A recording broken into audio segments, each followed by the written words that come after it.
Hello and welcome to my channel, Honey Butter Gaming. This channel is going to focus around survival and horror games, or survival horror. And to open up the channel as well, we're going to start with the game The Forest. Now, this isn't a new game, this has been out for quite some time, but it's a game that I've wanted to play for a long time. And it's a game that it's notoriously hard as well, so I think there's a lot of potential there as well to learn and grow, but I'm definitely not going to pick any harder settings just yet. And obviously with the normal ones, the normal's probably going to still be pretty hard because it's the recommended setting. So the game opens up with the father and son on the plane, and obviously you can see the dad snooping a little bit, but that will be really important later, as you're about to see.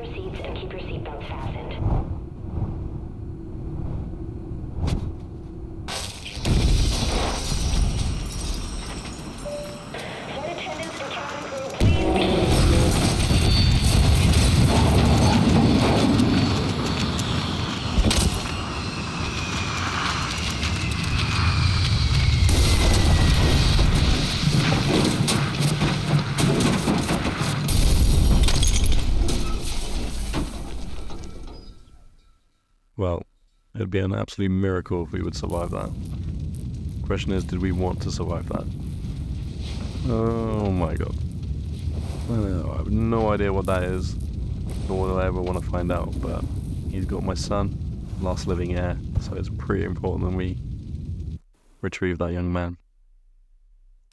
So we just wake up from our slumber, kid's drawings on the floor, big sign that he's missing.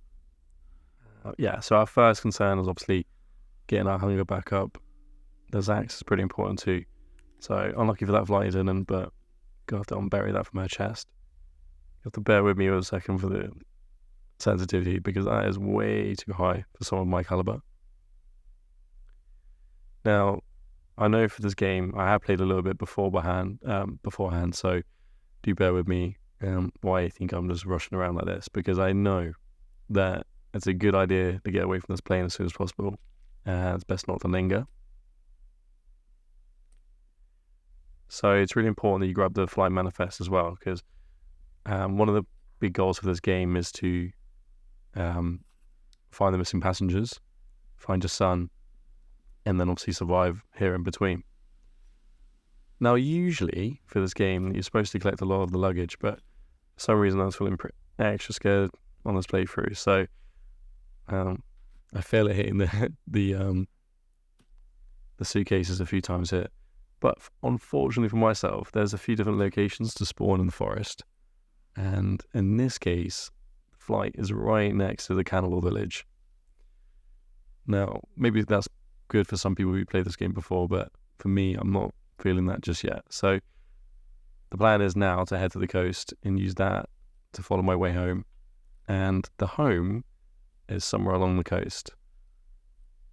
But yeah, now the point is to find the coast first and then move on from there.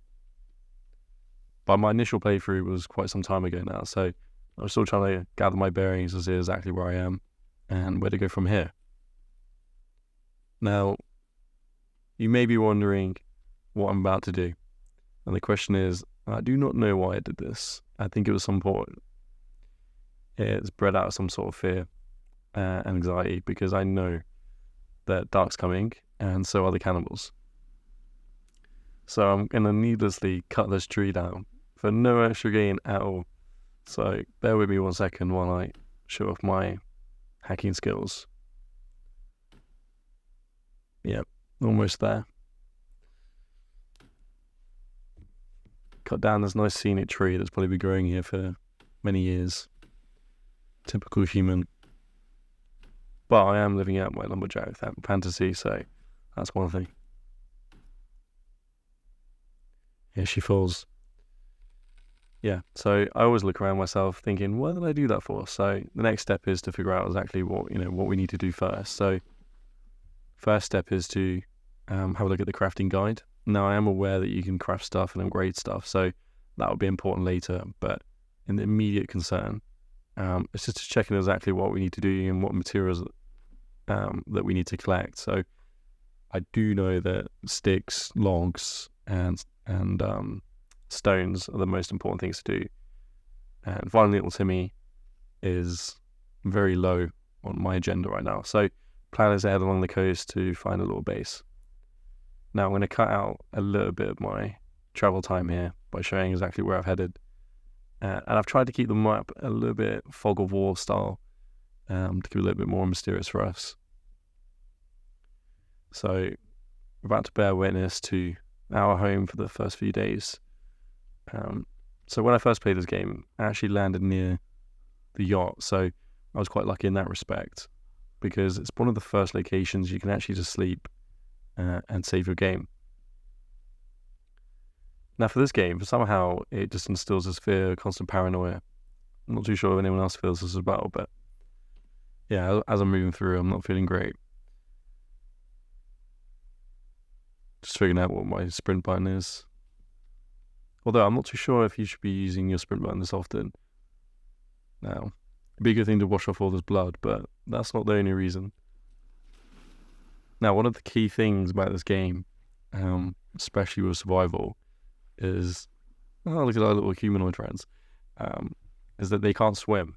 Thank God. Well, as far as I know, I've never got through late game stuff, so maybe they do evolve to that, but yeah, they can't swim. So the yacht's always the first port of call for myself, pun intended. I'm always wary about the sun because you can figure out sort of what time of the day it is. And I'm not too sure if how long the day and night cycle is, but it never feels long enough for the days at least.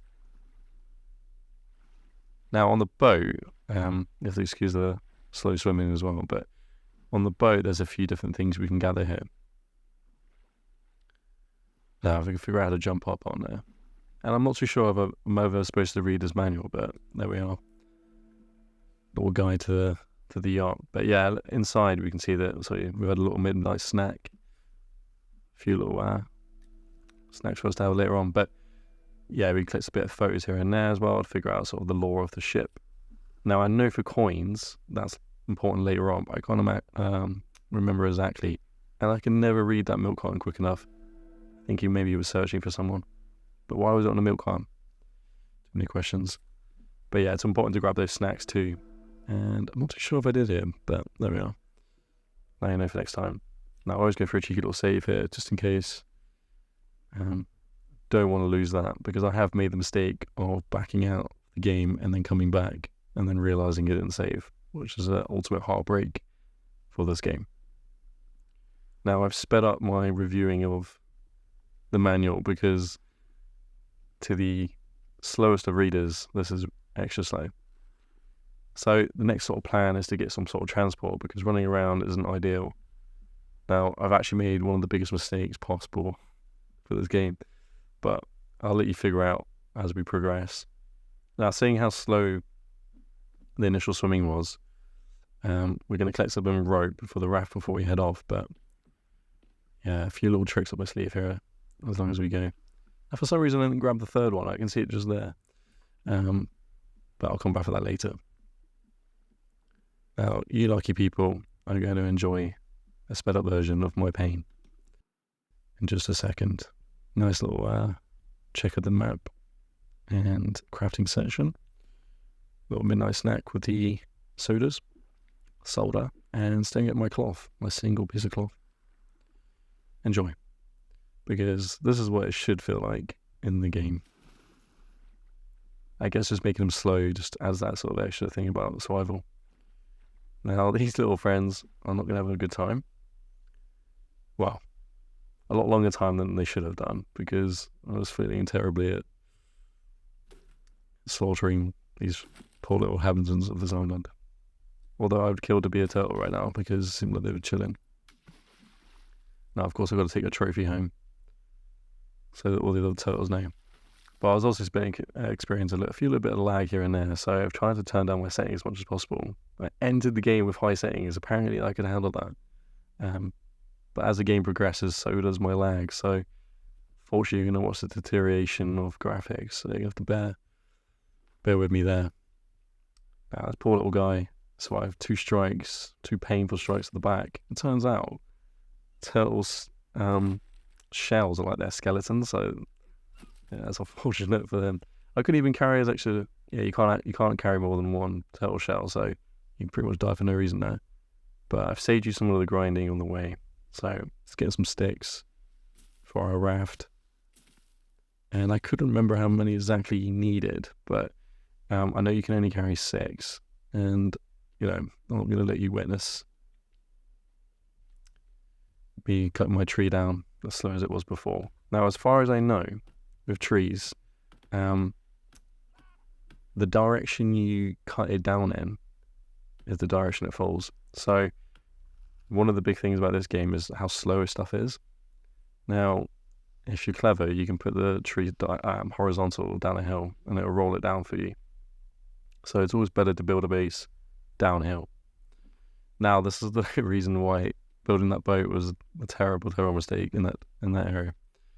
You cannot carry logs in the water, which makes complete sense, and I'm not so sure why I forgot to do that. So you can enjoy this little montage of me building this, semi-building this boat.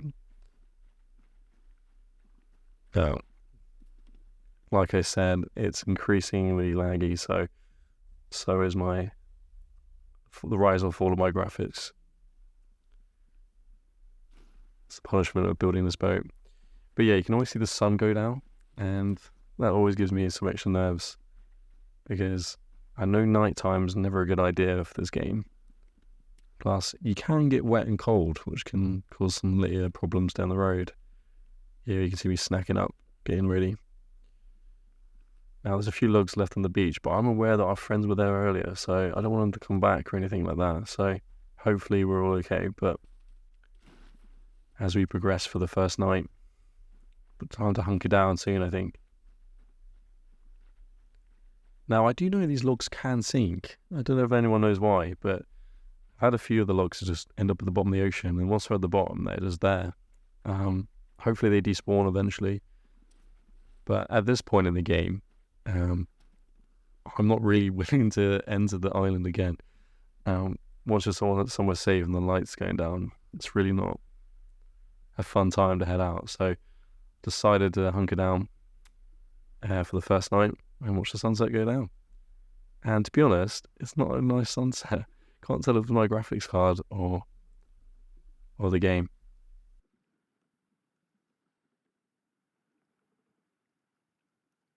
But yeah, that's day 1, and we survived. Yeah, thank you for watching. This is our first episode on Honey Butter Gaming, and like and subscribe if you want more.